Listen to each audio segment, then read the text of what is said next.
Vamos abrir nossa Bíblia lá em 1 João. Primeira Epístola Universal de João.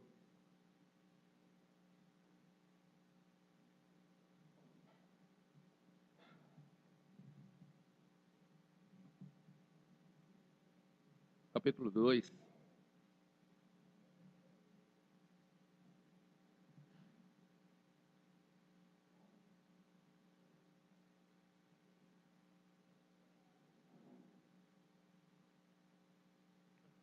Vamos ler a princípio do capítulo 1, do versículo 1 até o versículo 6.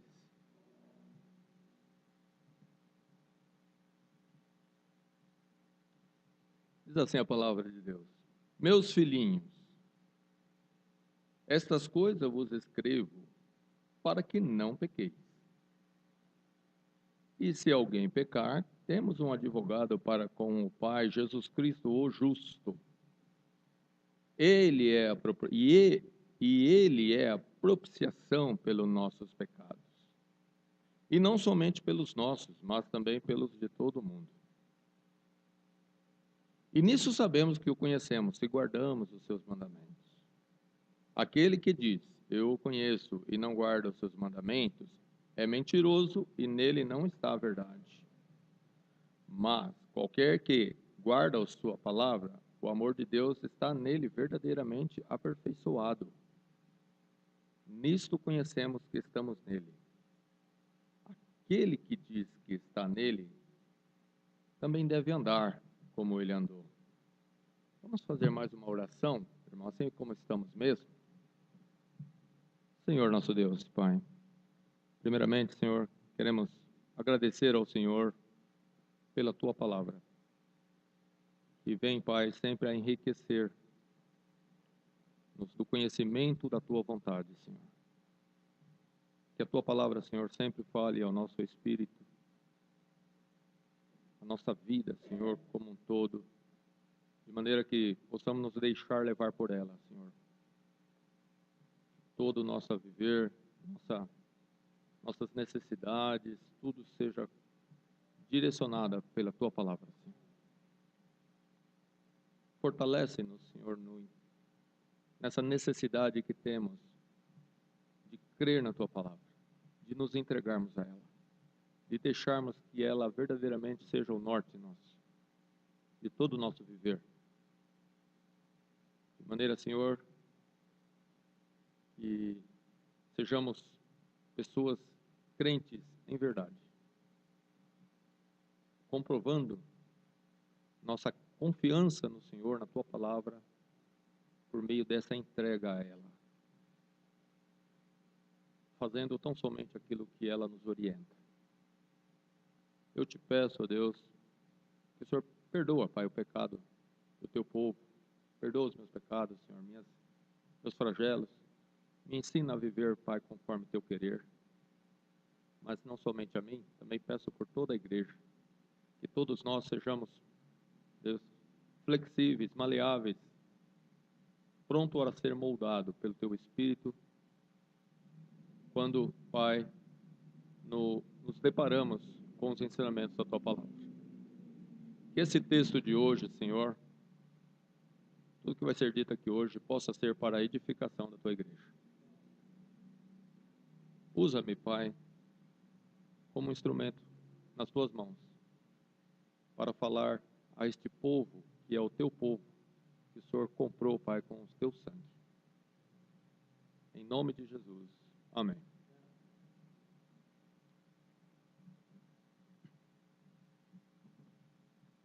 Irmãos, essa carta de João, a primeira carta de João, ela, na verdade, eu tenho ela como um grande resumo das características daquele povo que vai herdar a vida eterna, o povo de Deus.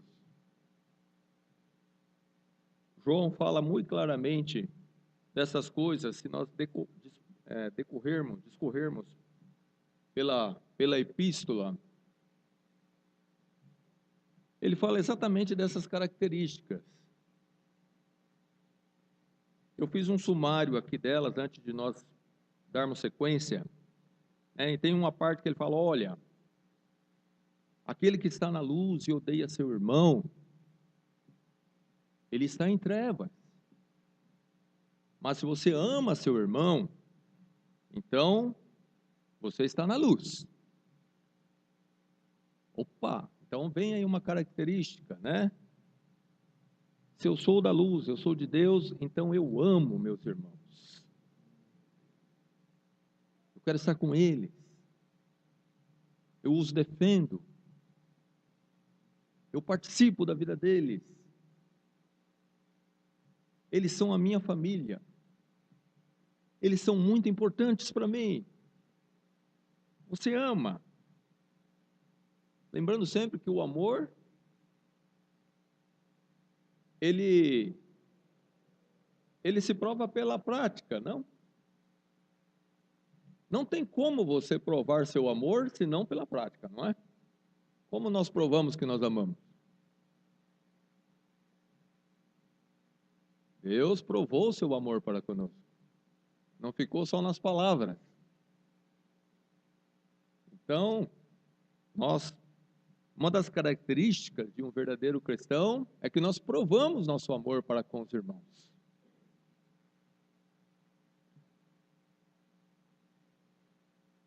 Uma outra característica que João fala é que nós não amamos mais o mundo. E aí ele fala, olha, se alguém ama o mundo, o amor do Pai não está nele.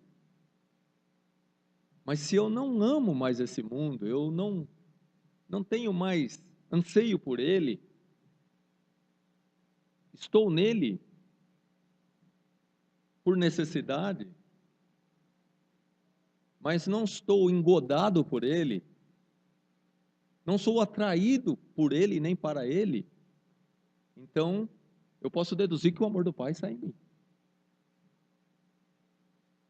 Eu posso ter essa confiança, porque essa é uma característica.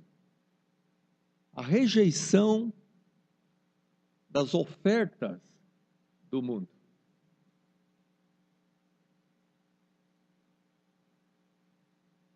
Eu sou atraído pelas ofertas que vêm de Deus e não mais do mundo. Eu rejeito a proposta mundana.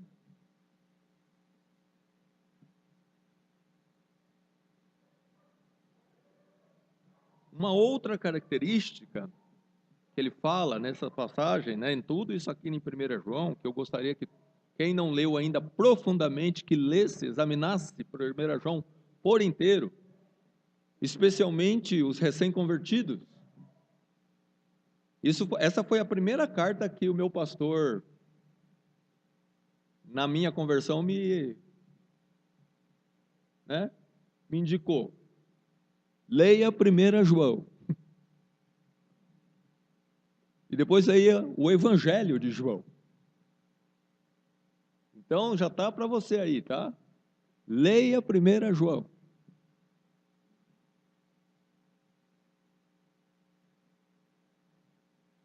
Uma outra característica é que aqueles que estão de Cristo, eles sempre vão estar ao lado de Cristo. Ou seja, aonde Cristo está é onde Ele quer estar.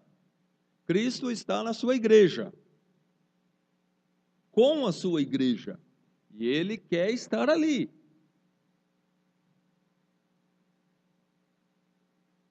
Aqueles que são da verdade, são filhos de Deus, tira os netos, ficam com a verdade.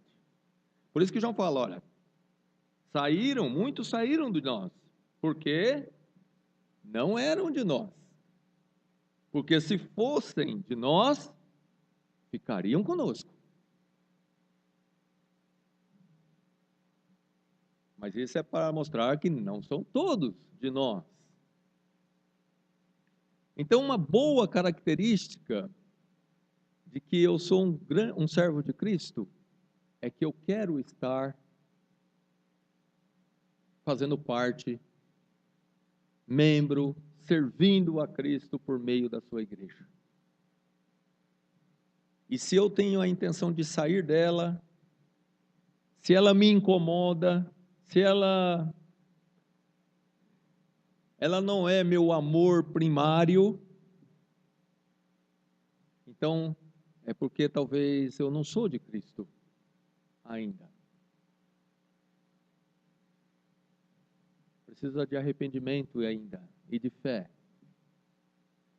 salvadora. Porque os que são de Cristo ficam com Cristo. Não importa o que venha, ele fica com Cristo.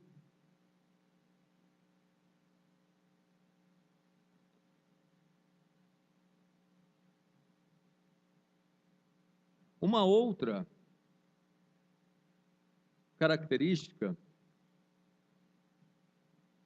é que os que são de Cristo, eles têm uma esperança de estar com Cristo, de poder vê-lo. E quem tem essa esperança, ele, como diz João, purifica-se a si mesmo, considerando que o seu Senhor, nosso Senhor Jesus Cristo, é puro. E se nós estamos indo para Ele, um dos desejos que nós temos é purificação, santificação, tirar o pecado da nossa vida, que é exatamente o tema que nós vamos falar hoje, muito. Ser cada dia mais semelhante a Ele. Temos esse desejo no coração, não temos? Essa intenção de ser puro. O pecado nos entristece.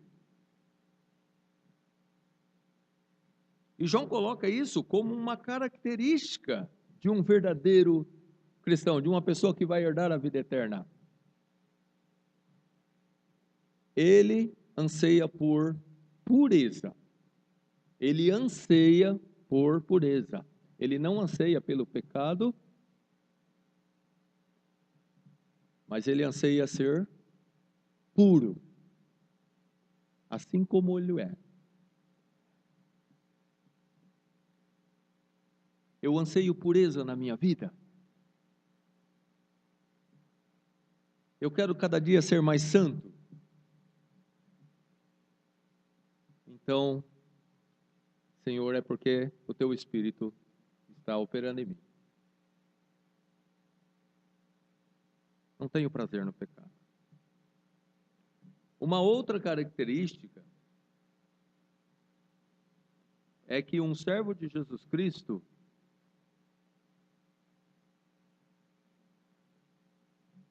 ele sempre pratica a justiça.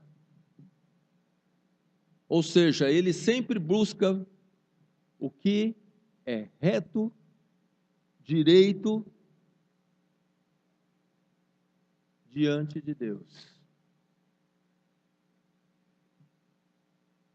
Respeito a Deus, temor de Deus, amor a Deus, faz com que ele não queira infringir as regras.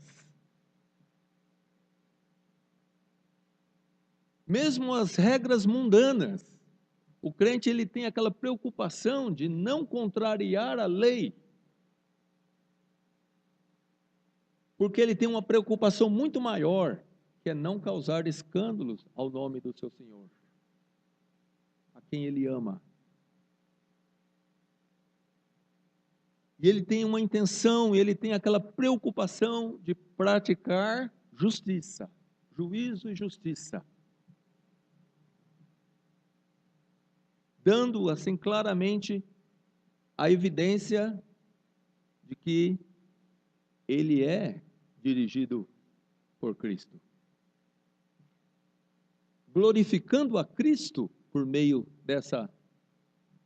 do seu viver reto. em retidão, apartando-se do mal, zeloso das coisas, como Jó, né, que se apartava, diz a Bíblia, do mal. Homem zeloso de Deus. É louvável quando a gente vê pessoas que têm esse cuidado de não infringir qualquer lei que seja, mesmo as leis terrenas, porque ele tem zelo de Deus. Eu lembro disso, eu lembro do irmão Paulo, até que não está aqui, né? Então eu posso falar dele, né? Lembra que ele estava com a dificuldade de tirar a carta? E ele não pegou o carro enquanto ele não tirou a carta. Por quê? É pecado? É claro que é. A lei não fala que você não pode pegar carro sem a habilitação, não é? Ah, mas ninguém acha que é, né? Risco zero. Risco zero de ser flagrado pelo Detran.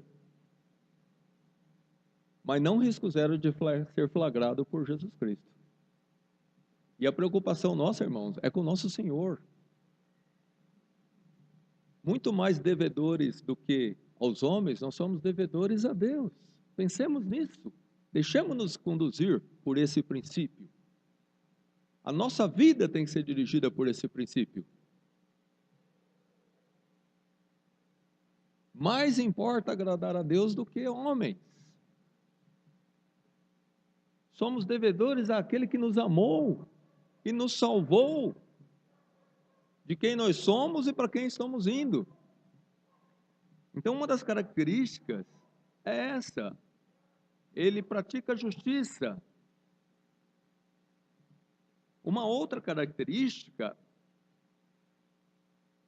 como já lemos, é que ele ama os irmãos. E a Bíblia diz em João, né? 1 João, tudo isso em 1 João, viu?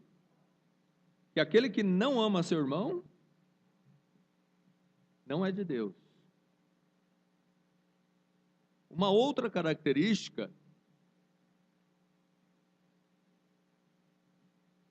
é que ele ama, e conforme eu disse no começo, ele ama em verdade, né? Não em palavras somente, não em língua, mas em obra, em verdade.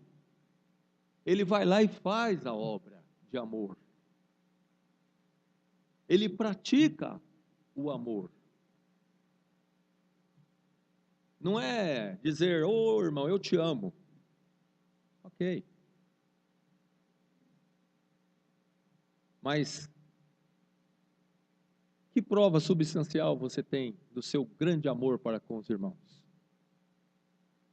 De que nós temos o amor de Deus derramado em nossos corações e de que esse amor nos impele a amar. Quanta túnica nós já demos? Fazendo uma alusão àquela passagem de Cristo, né? Se você vê o irmão com frio e não vai lá e não... Onde está aí o amor? Não veste ele. Se você não veste ele, adiantou alguma coisa? Você fala, vai em paz, irmão, eu te amo. O verdadeiro amor, o amor de Deus, ele impele a fazer.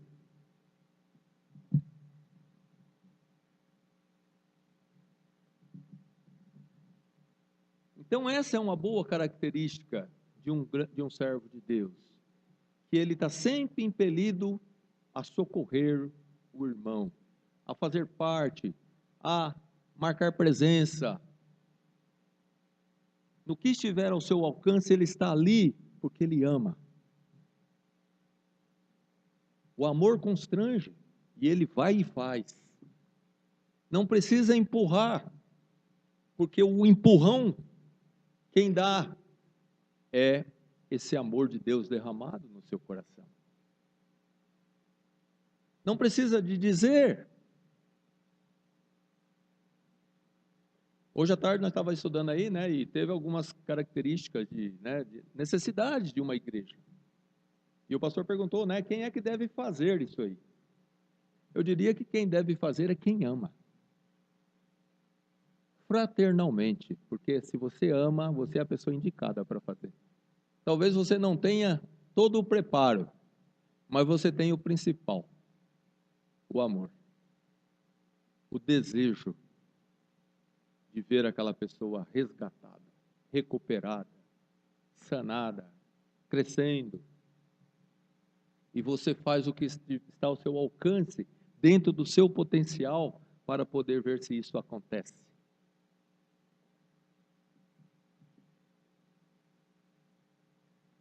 Característica de um cristão: não ama de palavra somente, nem de língua, mas por obra e em verdade.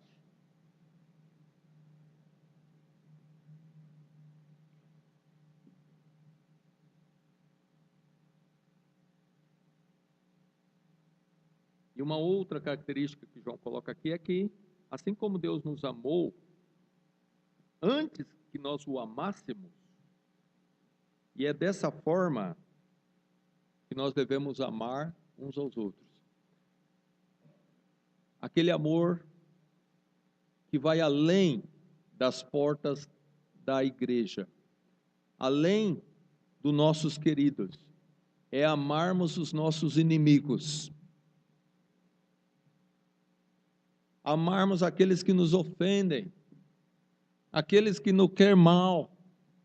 E aí está uma ótima prova de que o amor de Deus está derramado em meu coração. Quando eu sou capaz de amar o meu ofensor,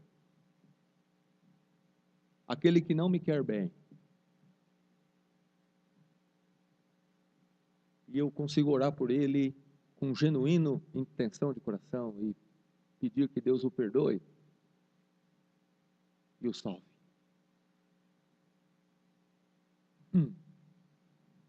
Quando a gente fala disso, não tem como a gente não lembrar de Estevão, né? Que estava sendo apedrejado, aqueles homens rangiam os dentes contra ele, matando eles, como diz, com um sorriso no rosto, e ele dizer em alta voz: Pai, perdoa-lhes esse pecado. Não impute sobre eles esse pecado. Tenha misericórdia desse povo, Senhor.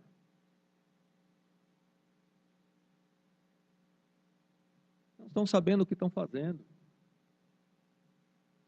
Está escravizado pelo diabo e pelo pecado. É esse entendimento, o cristão tem, além desse amor, ele tem esse entendimento de que o ímpio, ele não sabe o que faz. A obra dele a visão dele está obscurecida.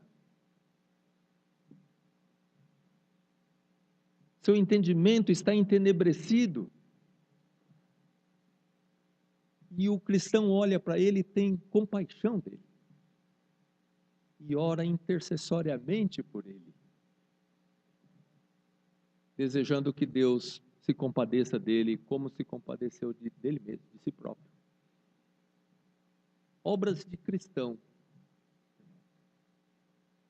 Isso tudo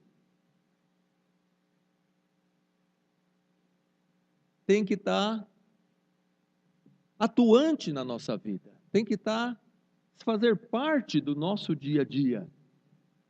Esse sentimento, essas obras, né, são características que tem que fazer parte desse povo, dessa igreja, de todos nós que nos dizemos como filhos de Deus. Se nós temos tudo isso, diz João, então é porque você verdadeiramente é de Cristo. E você tem a vida eterna. Como ele diz, essas coisas eu vos escrevi para que saibais que tendes a vida eterna. São características que estão em mim. Opa! Que Deus colocou na minha vida. evidências da minha relação com Ele, ou da minha não comunhão com Ele. Quanto menos eu tiver dessas características, então quer dizer que, no mínimo, a minha relação com Deus está comprometida. Alguma coisa não está certa. Eu estou distanciando do meu Senhor. E, consequentemente, eu deixo de praticar as obras, as boas obras, as quais Deus preparou para que nós andássemos nelas. Tudo isso aqui faz parte dessas boas obras, né? Que estão em João. Essas características, são boas obras que acompanham aqueles que encontraram a salvação em Jesus Cristo. Pratiquemo-nas.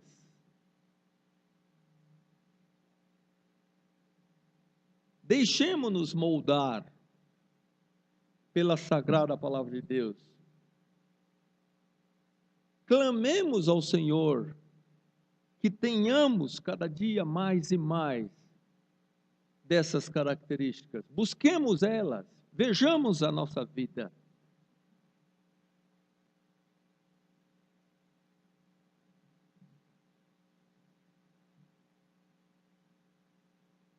Antes dessa passagem que nós lemos,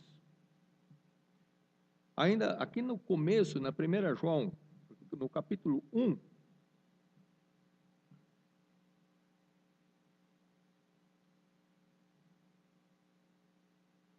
nós vemos uma certa advertência, algumas advertências, vamos dizer assim, que tratam da questão do pecado. No versículo 5 ele diz, olha, esta é a mensagem que dele quem? De Jesus Cristo. Né? João está falando, ó, essa é a mensagem que dele ouvimos e vos anunciamos, que Deus é luz e não há nele trevas nenhuma.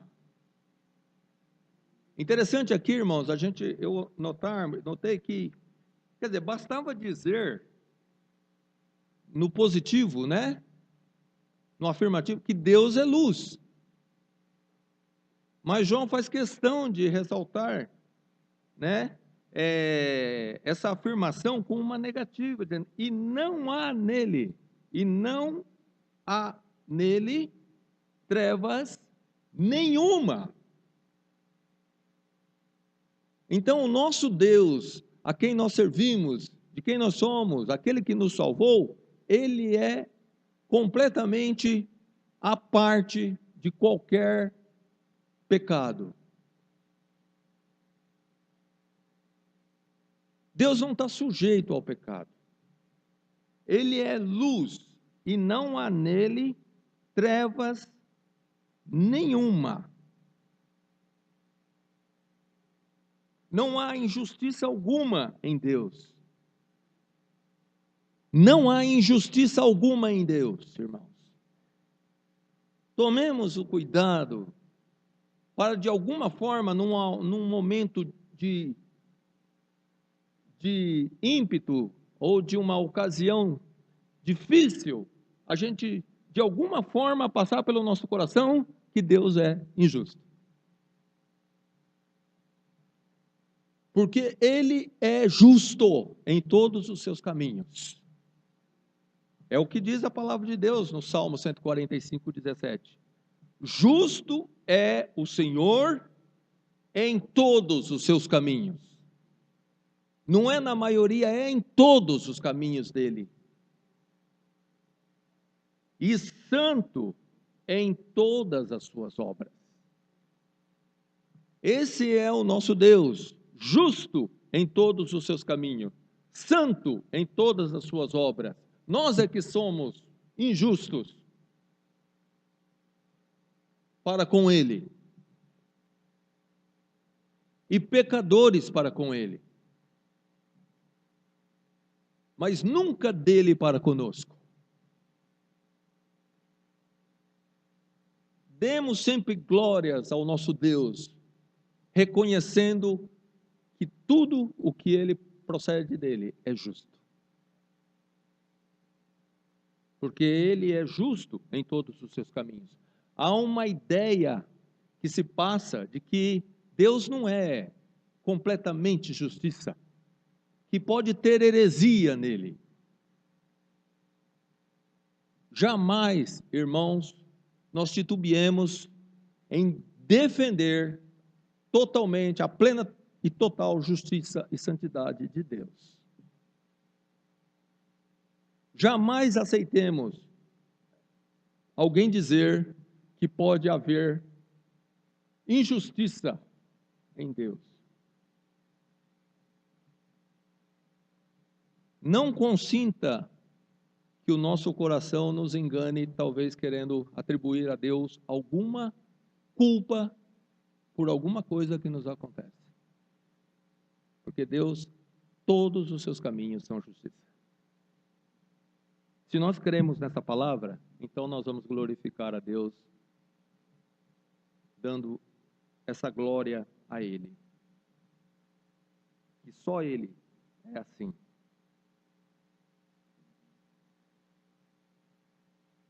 Em outra passagem, eu vou ler aqui a passagem, irmãos, lá em Apocalipse 16:7, diz: e ouvi outro do altar que dizia, um outro anjo, que dizia: na verdade, ó Senhor Deus Todo-Poderoso, verdadeiros e justos são os teus juízos. Eles são verdadeiros, eles são justos. O juízo que Deus exerce sobre os homens, seja sobre os ímpios, seja sobre seus filhos, é verdadeiro e justo. Eu não posso reclamar do juízo que Deus exerce sobre mim. Eu devo agradecer a Deus por sua grande misericórdia. E todo e qualquer juízo que Ele venha sobre mim é merecedor. Eu sou merecedor. Eu sou merecedor. Porque o que faz Deus não agir com todo o juízo que eu sou merecedor é a misericórdia dele que está sobre mim por conta de seu Filho Jesus Cristo.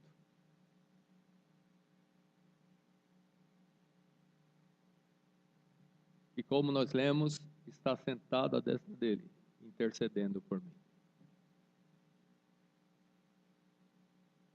Mas justos e verdadeiros são juízos de Deus. Porque Deus é santo, justo. Então, João já começa, lembre-se disso, disso que nós ouvimos e vos anunciamos, que Deus é luz. Nós não podemos nos esquecer, irmãos, de que nosso Deus é luz. E que nele não há trevas nenhuma. Não é grande nem pequeno, não está se tratando de algo grandioso ou pequeno, nenhuma treva há nele.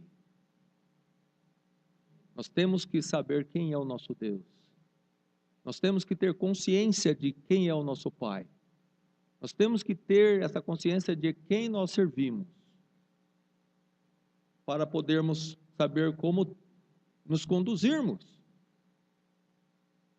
de como devemos tratar cada situação. Que peso eu devo dar para isso? Meu Deus é plenamente luz. Ah, mas é só um pecadinho.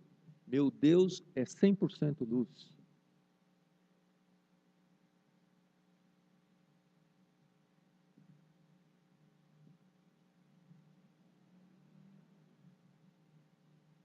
E no versículo 5, no versículo 6, ele diz: se dissermos que temos comunhão com ele e andarmos em trevas, mentimos e não praticamos a verdade. Deus é luz. E nós somos filhos da luz, gerados por Deus, para andarmos na luz e não nas trevas. Então João está dizendo, olha, se nós somos gerados por Cristo, gerado de novo, nascido de novo, para andarmos na luz, mas andamos nas trevas, então não há verdade em nós. Interessante aqui que a condição que o João coloca de algo passivo e ativo. Né? Ele olha, se você disser, isso é passivo, né? Eu sair dizendo que eu sou, o andar aqui é ativo, implica em ação. O andar aqui pode ser traduzido pelo nosso viver. Eu posso dizer, mas se eu não fazer, o que prova a nossa comunhão com Cristo, de fato, é o nosso andar com Ele. O nosso viver Cristo.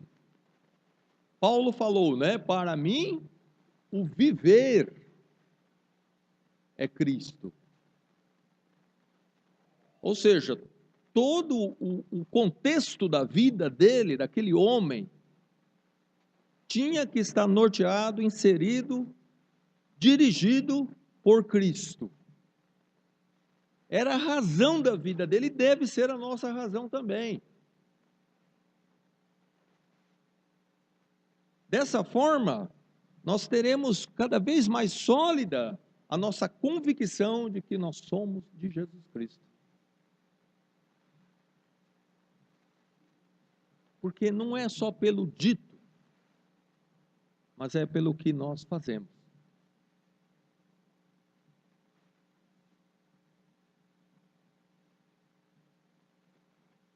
O que dizer de alguém que olha para si mesmo, para o seu viver e não vê Cristo nele?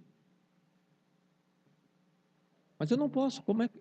Deixa eu ver o que eu ando fazendo que prova que Jesus Cristo é meu Senhor.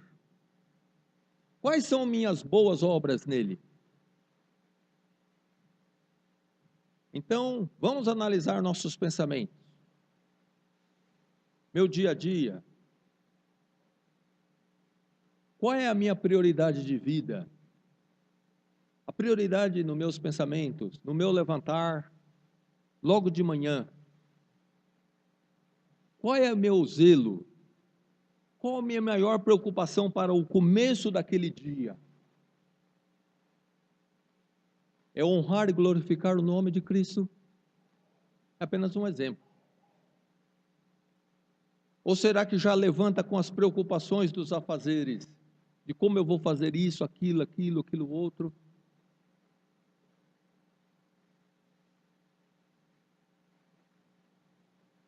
Nos negócios, no trabalho, no comprar e no vender,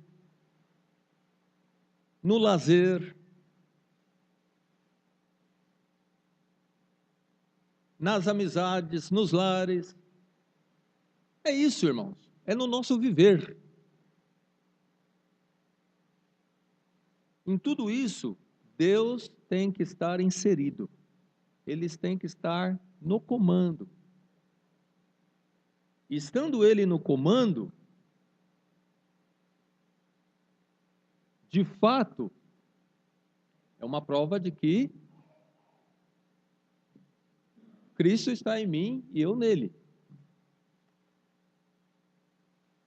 E que de maneira, eu posso dizer, Cristo vive em mim. Não mais eu vivo.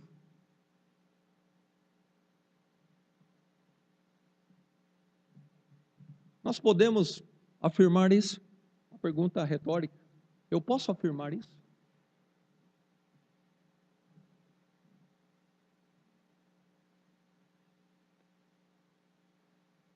Se eu ando em trevas, meu pecado, né? Minha mente maquina o pecado, meus atos, então eu sou um mentiroso. E no dia do juízo, Deus vai me desmascarar. Ele vai falar, nunca vos conheci. Você nunca se apartou da iniquidade. Ela nunca deixou de ter a proeminência na sua vida. de ser o seu desejo, o objeto do seu desejo.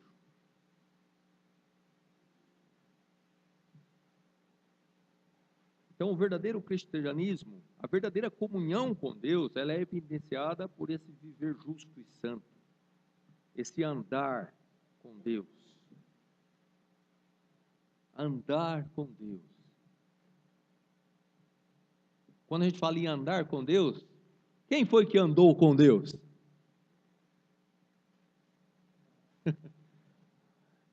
O Enoque, né? Mas tem que ser nós que andamos com Deus também, amém, irmãos? Vamos andar com Deus. Diz a palavra de Deus que Enoque andou com Deus. Mas olha,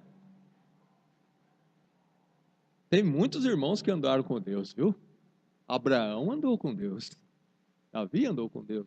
Daniel andou com Deus. Todos os santos, a gente vê aquela lista de Hebreus, gloriosa lista aquela, né? Como nós queremos que, né? A nossa oração é essa, né? Senhor, faça-me um desses, como um desses, para a tua glória. Homens e mulheres que andaram com Deus. É isso que tem que ser o anseio do crente, e é o anseio do crente. Andar com Deus, não é? Ele é um peregrino. Não esqueçamos também dessa verdade, irmãos. Daqui um dia, as pessoas vão estar falando de nós só no passado, porque nós já fomos. Hoje nós falamos de nós no passado e no presente, né? E perspectiva de futuro, mas vai chegar um dia em que nós seremos passado. Porque somos peregrinos. E devemos andar com Deus, até encontrar com Deus, até nos encontrarmos com Ele. Dessa forma teremos muito mais segurança na nossa relação espiritual com Ele. Se nós dissermos que temos comunhão com Ele e andarmos em treva, mentimos. E não praticamos a verdade. Isso não seria um cristão verdadeiro. Viver na prática do pecado não é para cristão. Aquele que vive na prática do pecado não ouviu, não conhece.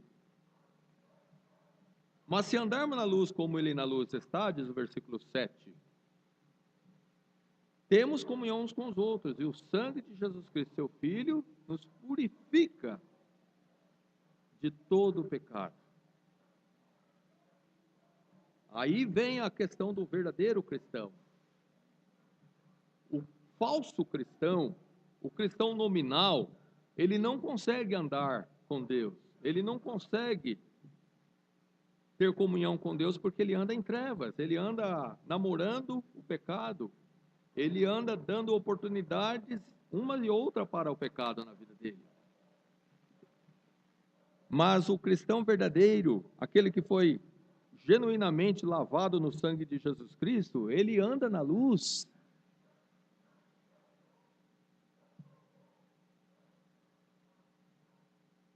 Como Deus está na luz. E uma das provas é que ele tem comunhão uns com os outros. Por quê? Porque ele tem tudo em comum. O que é comum para você é para mim. Uma só fé, um só Senhor, um só batismo. O seu objetivo de vida também é o meu. Quando nós somos todos salvos, regenerados, somos verdadeiramente de Cristo, os ideais se batem. Nós temos as mesmas considerações. Nós somos dirigidos pela mesma palavra, dirigidos pelo mesmo Espírito, dirigidos pelo mesmo Senhor. Então, se não há essa compatibilidade, se eu não consigo me associar com o povo de Deus, então é porque tem algo de muito errado comigo. Porque a minha comunhão com o povo de Deus é exatamente por nós termos essas coisas em comum. Pertencemos ao mesmo Senhor, fomos resgatados. temos a mesma perspectiva de vida, viver para Cristo. Temos o mesmo perspectiva do futuro, encontrar com Cristo, de maneira que isso nos faz muito comum.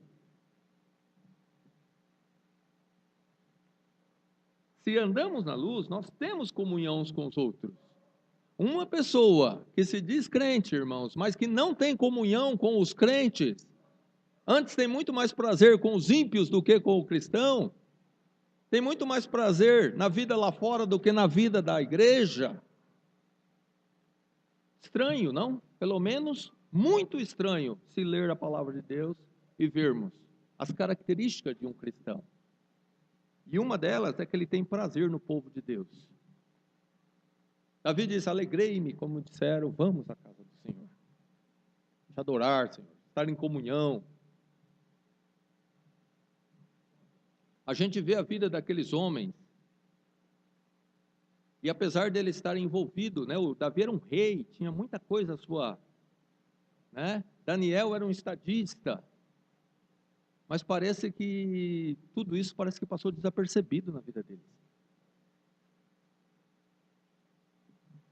Eles eram tão voltados para Deus, para a vida por vir, para, né, aquela vida que está escondida com Cristo, que eles não fizeram caso algum disso.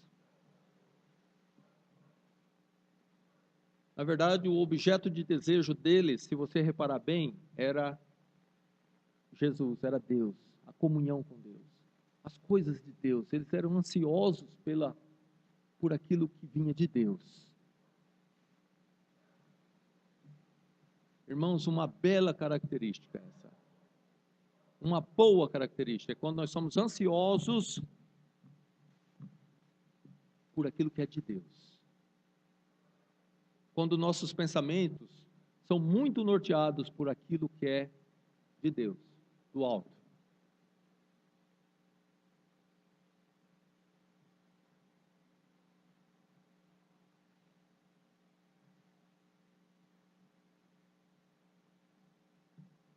Temos comunhão uns com os outros. O sangue de Jesus Cristo nos purifica de todo o pecado.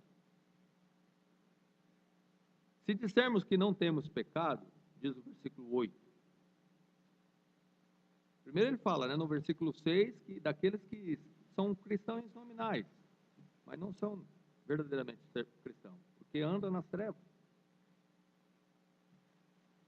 Depois ele fala que do cristão verdadeiro que anda na luz, e tem isso provado por meio de uma sincera comunhão com todos os outros, que também são nascidos em Cristo. E ele depois diz, ó, mas aí ele fala novamente para os cristãos: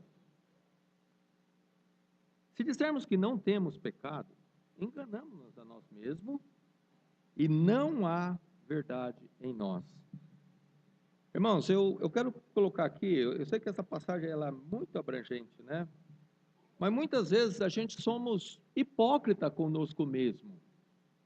Nós sabemos da existência de alguns pecados em nossa vida e não tomamos uma atitude séria em relação a eles. Fazemos de conta que não temos aquele pecado. Ou o menosprezamos, desconsideramos que Deus é luz. 100% luz, nosso Deus, nosso Senhor Jesus Cristo.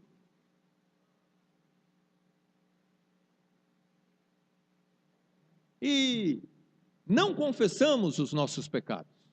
Por quê?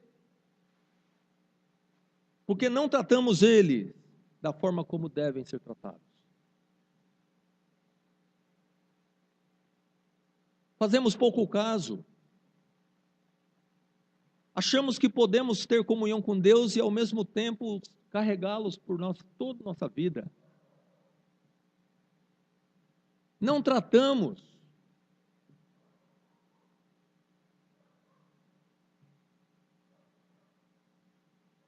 Não podemos enganar a nós mesmos dizendo que não temos pecados. Nós temos pecados. Nós temos pecados.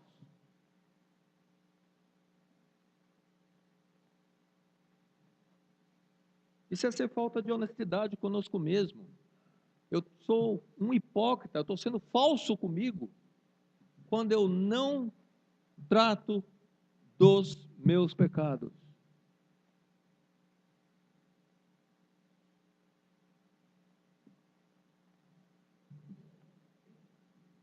Por isso que a Bíblia fala muito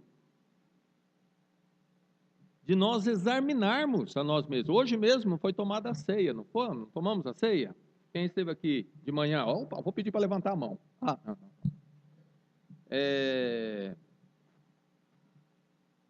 E quando é para tomar a ceia, foi lido hoje pelo irmão Paulo, que o crente deve fazer o quê? Examinar a vós mesmo. Examinar a si mesmo. Em 2 Coríntios, Paulo também escrevendo aos Coríntios, fala, examinai-vos a vós mesmos se permaneceis na fé. E ele continua dizendo, provai-vos a vós mesmo. Faça a prova de você mesmo, se você realmente é de Cristo.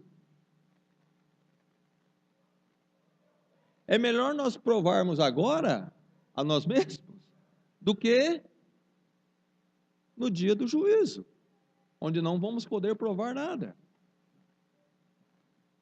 Quem vai nos provar, no caso, seria Jesus Cristo.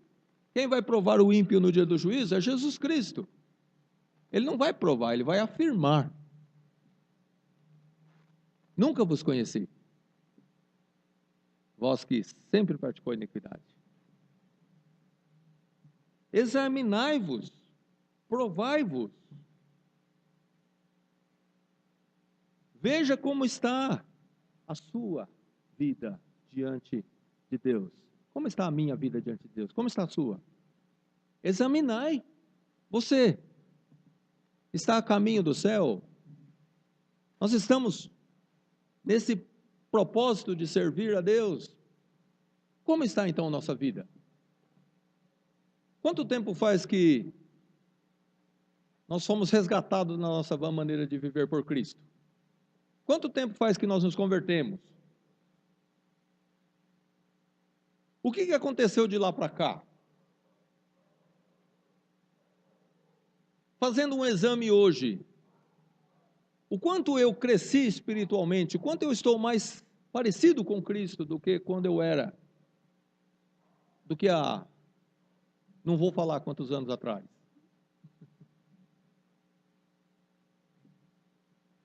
A Bíblia fala para nós examinarmos a nós mesmos.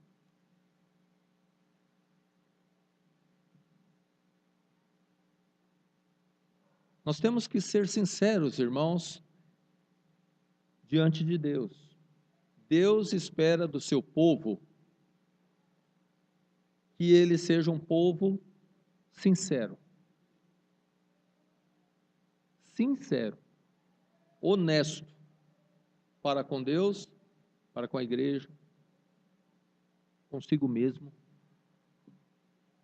especialmente no que diz respeito ao pecado.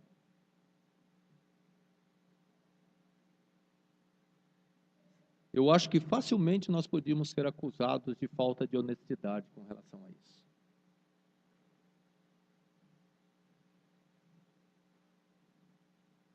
Nós temos que fazer exame.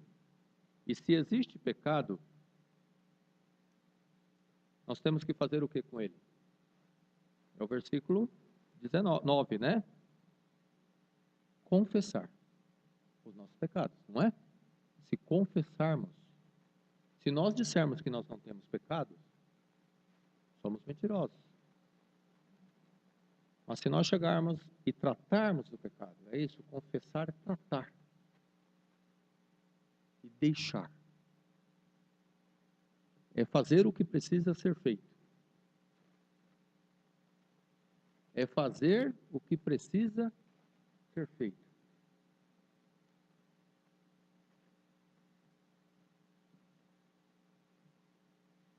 É para deixar emprego? Então deixa.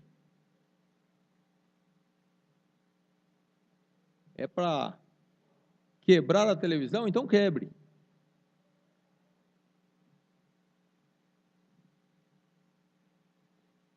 É para vender o carro? Então venda. Mas o que quer dizer? Nós temos que fazer o que precisa ser feito. Para que isso, seja o que for, não impeça nossa comunhão com Cristo. Nós temos que tratar desses pecados, confessar eles a Deus, falar, existe isso, Senhor, e eu vou fazer o que precisa ser feito para deixar eles. Para que eu possa ter uma relação com o Senhor melhor, porque esse é o meu desejo. O que impede o seu crescimento hoje diante de Deus? Eu sei o que impede, mas você também sabe o que impede você. A questão é que, às vezes, nem eu nem você tratamos da questão devidamente à luz daquilo que a palavra de Deus nos ensina.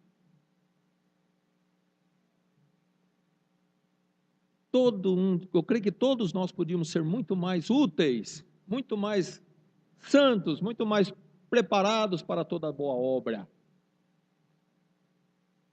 Não ficarmos vivendo de sonhos, não ficarmos vivendo, exaltando os grandes homens do passado como super-heróis. Mas é porque muitas vezes eu creio que nós não tratamos da forma devida de certos pecados em nossa vida. E pecado não é só praticar o mal, mas às vezes é deixar de fazer o bem. Considere os dois lados da moeda. Certo? Não é só não praticar o mal, mas se você também não faz o bem, comete pecado.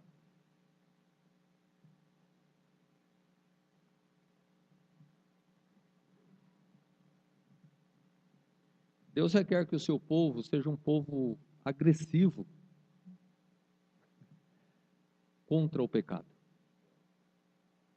Um povo que não deixa de repreender, de exortar, de falar. Como diz Pedro, não podemos deixar de falar. Eu creio que um dos grandes problemas da igreja hoje, eu já falei isso aqui, irmãos, eu acredito que não sejam graves pecados, sinceramente falando, mas acredito nessa falta de ousadia de glorificar o nome de Jesus Cristo, condenando o pecado, professando nossa indignação contra eles. Não somos verdadeiros proclamadores da justiça e da santidade de Deus. Deixamos a desejar nessa parte. Somos omissos. Facilmente nós somos acovardados. Passamos desapercebidos. Isso não é razoável, não é aceitável na vida de um crente. Eu diria que se eu tiver andar 40 minutos, e olha que eu estou falando, acho que muito, hein? Com uma pessoa, e depois eu dizer tchau para aquela pessoa, e aquela pessoa não saber que eu sou um cristão, eu diria que eu falhei.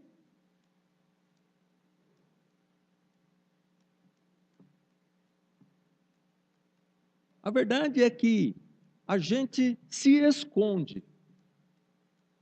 Não queremos dar a cara a bater. E Deus quer que nós entremos em contenda com o ímpio. Não no sentido de contenda, entrar em contenda, buscar briga com ele. Mas condenar o pecado. Não foi o que João Batista fez? Ele poderia ter ficado calado, né? Eu não vou falar nada. Quer dizer, eu não concordo, mas não vou falar nada. Não. Ele tinha que falar. Jesus, Pedro falou, não podemos, para o Sinédrio, deixar de falar. Ali foi dito para eles que eles não falassem. Mas às vezes, não é um sinédrio que está pedindo para a gente não falar. Mas medo de contenda, medo de briga, medo de perder amizades, medo de perder emprego, medo de... esses são os nossos sinédrios. E a gente não fala, não proclama.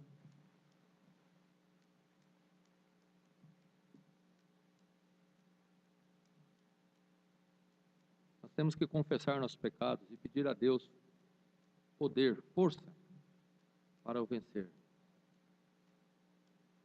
E aí João fala, olha, meus filhinhos, no versículo 6, essas coisas que eu vos escrevi até agora, é para que não pequeis. Porque não é desejo nosso pecar. É desejo seu pecar? Não é o meu desejo pecar. Eu creio que não é desejo nosso pecarmos. Então, se nós estamos sendo orientados pela palavra de Deus a não pecar, então não vamos pecar. Vamos colocar um propósito de vida diante de Deus. Senhor, não permita que teu servo peque contra ti. Me ensina a andar de maneira tal que eu não peque contra ti. Me fortalece na minha fraqueza. Eu conheço o meu ponto fraco. Eu conheço aonde é que eu estou fragilizado, aonde é que eu estou titubeando. É ali que você tem que combater. Peça forças a Deus. Vamos pedir forças ao nosso Senhor que Ele dará, se nós tivermos a intenção genuína de glorificarmos a Ele. Ele fala para nós pedirmos, não duvidando, e Ele dará. Se for para a glória dEle. Se nós tivermos a intenção de glorificarmos a Ele, Ele nos dará força. O Teu Santo Espírito está conosco. Para que não pequeis. Mas, se alguém pecar, temos um advogado para com o Pai, Jesus Cristo, o justo. Ele é a propiciação pelos nossos pecados. E não somente pelos nossos, mas também pelos de todo o mundo. Ora, irmãos, o objetivo de vida é não pecar. Não queremos pecar. Não vivemos na prática do pecado, porque quem vive na prática do pecado não ouviu, não o conhece, não é de Deus, não é.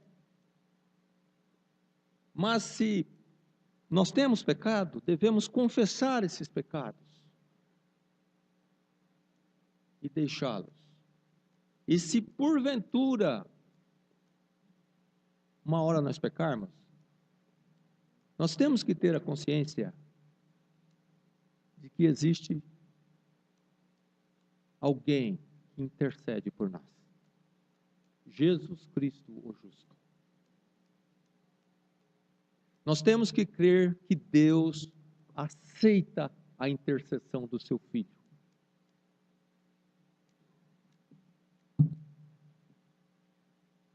E aquele pecado não nos é imputado.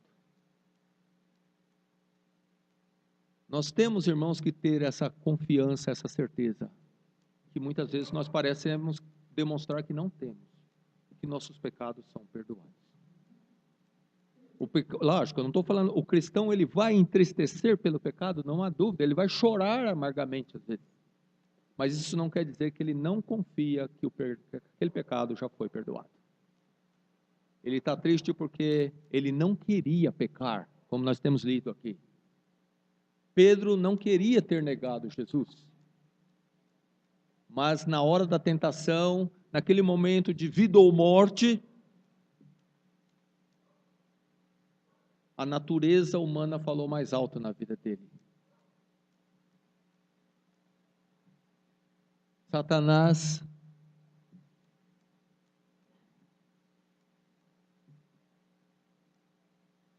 e ele negou Jesus. Mas depois ele chorou amargamente e nunca mais o negou.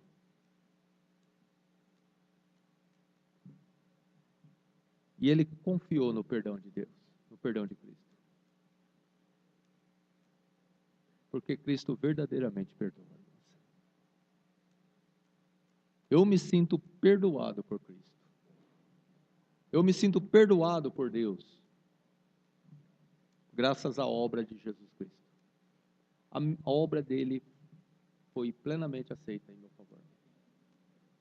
A obra dele em meu favor foi plenamente aceita. E eu peco, mas eu confesso o meu pecado. E creio no perdão de Deus. Creio nesse advogado aqui, o justo. Porque ele foi a propiciação por esses meus pecados. Não foi eu.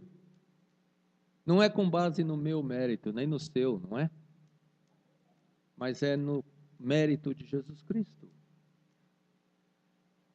Nós somos perdoados pela propiciação de Jesus Cristo em nosso favor. A santidade, a justiça de Deus ficou plenamente satisfeita na obra de Jesus Cristo. Eu não posso duvidar do perdão de Deus se eu estou em Cristo. Eu sei que Ele me perdoa. Que Ele não só me perdoa, mas Ele é capaz de me purificar dessas injustiças.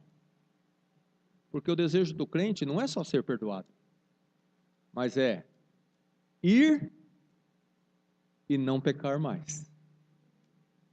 Não foi o que Jesus Cristo disse à mulher? Vais, eu não te condeno, vais e não peques mais. Então é isso. Vamos confessar o nosso pecado. Vamos tratar dele. Vamos ir e não pecar mais. Se pecarmos, que seja outro pecado e não aquele. Se nós formos tratando de cada pecado na nossa vida, vai chegar uma hora em a gente vai estar muito menos pecador, vamos colocar assim. Quando se tomamos as devidas providências contra o pecado. As atitudes têm que ser tomadas. Deus chama o seu povo à ação. Deus provou o seu amor para conosco. Se nós amamos a Deus, nós também vamos provar nosso amor para com Ele, fazendo o que for necessário em nossa vida para mantermos nossa comunhão cada vez mais plena com Ele. A questão é o que nós temos feito para nos livrarmos do pecado, o que nós temos feito para cada dia mais e mais sermos luz no Senhor, provar nosso amor para com Ele, provar nosso amor a Deus através de nossas obras, de nossos feitos.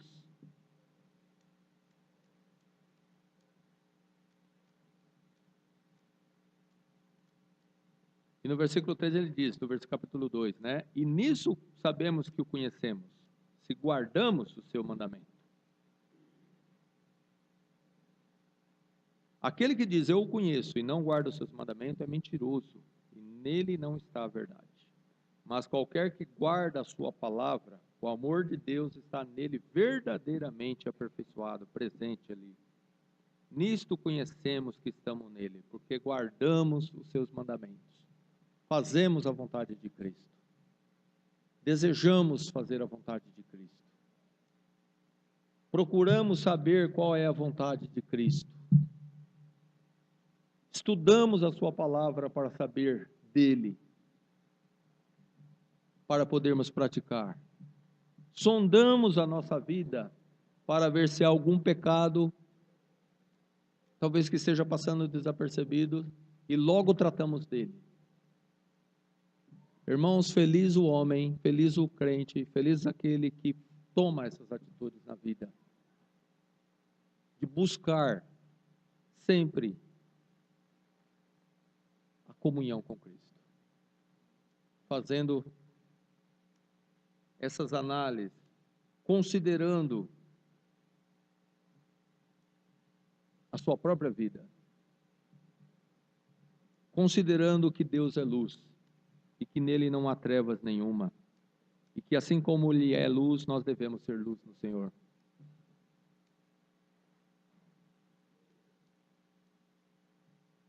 Se nós guardamos os seus mandamentos, então nós somos realmente de Cristo.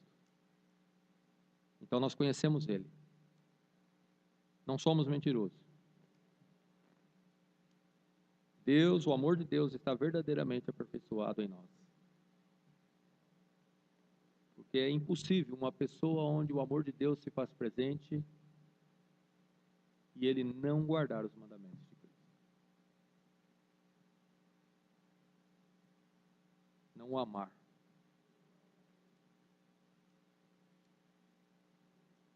Como Jesus me disse, né? Aquele que tem os meus mandamentos e o guarda, esse é o que me ama.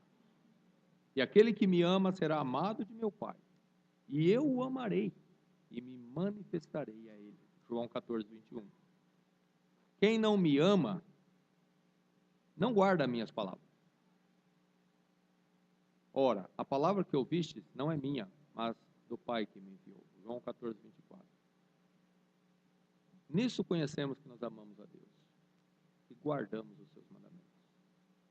Nisso nós provamos que nós amamos a Jesus Cristo, quando nós nos apartamos da iniquidade e buscamos o que é santo e vivemos para o que é santo, o que é de boa fama, como diz Paulo, o que é verdadeiro, o que é justo, o que é agradável a Deus. É isso que nós devemos buscar, irmãos.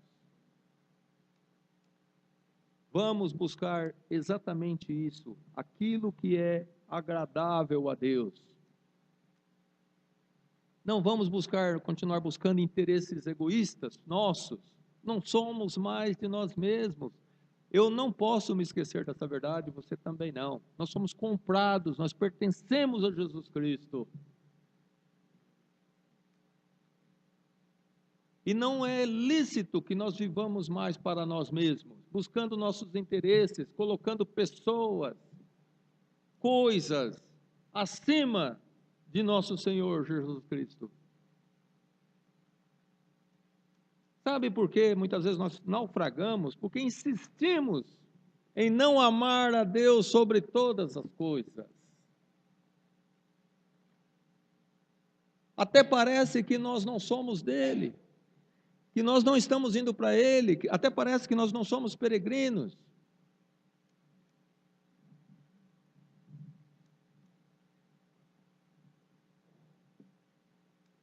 Aquele que diz, versículo 6, que está nele,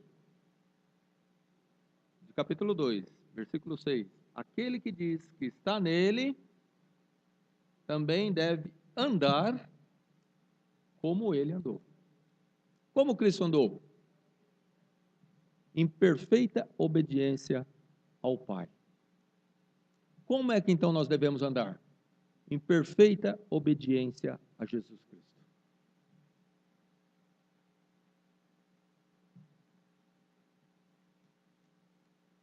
Nós temos essa intenção, porque uma coisa é nós não conseguirmos por nossas limitações. Outra coisa é nós não termos a intenção sincera, genuína, de sermos semelhantes a Cristo.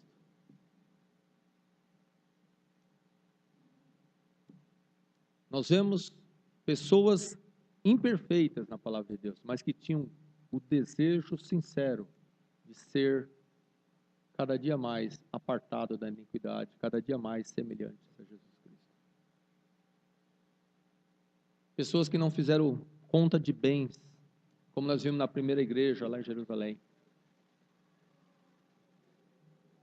Simplesmente eles tinham uma única, real um único e real interesse: servir a Jesus Cristo, ser obediente a Ele, glorificá-lo. E tudo o resto parece que simplesmente perdeu valor. Tinha seu valor, mas nada mais do que aquele valor que é devido.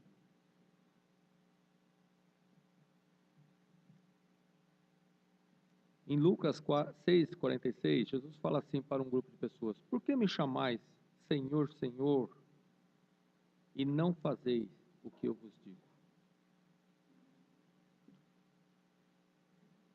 O que adianta se nós ficarmos Senhor, Senhor, e orarmos Senhor, Senhor, e não aplicarmos a palavra de Deus em nossa vida? O que adianta? Jesus falou isso. O que adianta você ficar Senhor, Senhor, Senhor, Senhor, e não faz o que eu mando? Uma vez eu cheguei para um pastor pedindo oração. Pastor Steve. Ele falou: não adianta eu orar por você se você não fizer o que precisa ser feito. Foi o que ele me falou. Como diz outro, na cara dura. Lá na igreja de Vila São Pedro.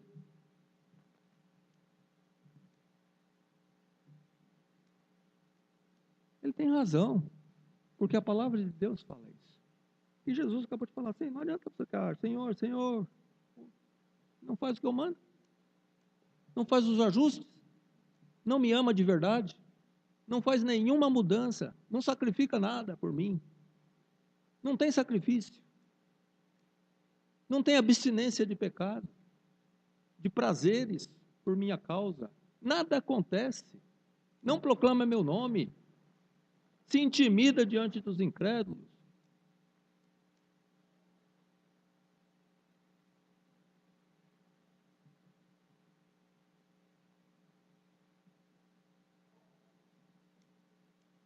Irmãos, que essa palavra possa permear nossa vida. Possamos lembrar de tudo isso que nós temos hoje. Que Deus é luz. Que existe evidências de quem anda na luz. Nosso viver tem que evidenciar que nós somos da luz e andamos na luz. E que nós temos que, uma das melhores provas disso, é o quanto nós temos feito para nos abster de qualquer sorte de pecado em nossa vida. Buscando cada dia mais aplicarmos a palavra de Deus em nosso viver. Deixando o pecado fora da nossa vida, em toda a esfera que ele se mostrar. Amando a Cristo e buscando Ele de todo o coração. Vamos orar mais uma vez?